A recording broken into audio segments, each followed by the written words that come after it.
গাজীপুরে দুই মহাসড়কে রাতভর যানজট, সকালে দুর্ভোগ বাড়িয়েছে বৃষ্টি। আগামীকাল বৃহস্পতিবার পবিত্র ঈদুল আজহা, এখনও মহাসড়কে গড়মুখী মানুষের ঢল থামেনি।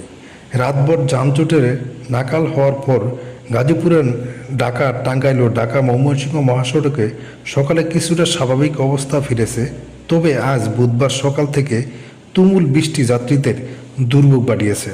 গতকাল মঙ্গলবার দুপুর থেকে গাজীপুর, ঢাকা টাঙ্গাইল ও ঢাকা ময়মনসিংহ মহাসড়কে গড়মুখী মানুষের চাপ বাড়তে থাকে। সন্ধ্যার পর যানবাহনের সংখ্যা বেড়ে যাওয়ায় ধীরে ধীরে বৃষ্টি হয় দীর্ঘ যানজটের। রাতে ঢাকা টাঙ্গাইল মহাসড়কে প্রায় 30 কিলোমিটার এলাকায় যানজট ছড়িয়ে পড়ে। এতে কয়েক কিলোমিটার পথ পাড়ি দিতে যাত্রীদের ঘন্টার পর ঘন্টা অপেক্ষা করতে হয়। এর সঙ্গে যোগ হয় পরিবহন সংকট।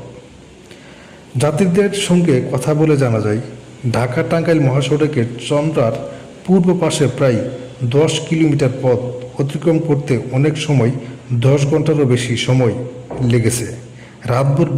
রাতভর বিভিন্ন স্থানে যানবাহন দীর্ঘ সময় স্থির হয়েছিল। ভোরের দিকে পরিস্থিতি কিছুটা স্বাভাবিক হতে শুরু করলেও আজ সকালে 7টার দিকে শুরু হয় ভারী বৃষ্টি, নতুন করে দুর্ভোগ বাড়িয়ে দেয়।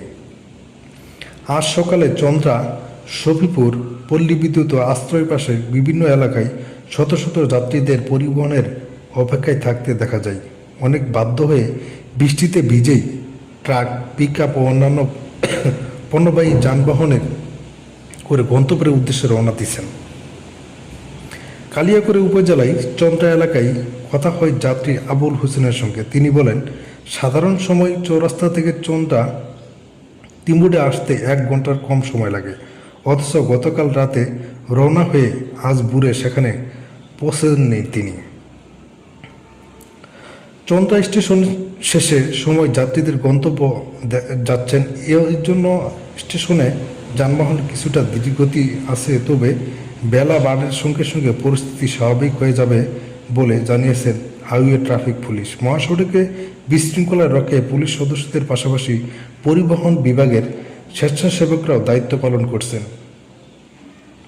নাওজুট হাইওয়ে থানার ভারপ্রাপ্ত কর্মকর্তা ওসি শওতাপুল আলম বলেন, বৃষ্টির কারণে গড়মুখী মানুষের ভোগান্তি কিছুটা বেড়েছে, তবে মহাসড়কে যানবাহন চলাচল করছে।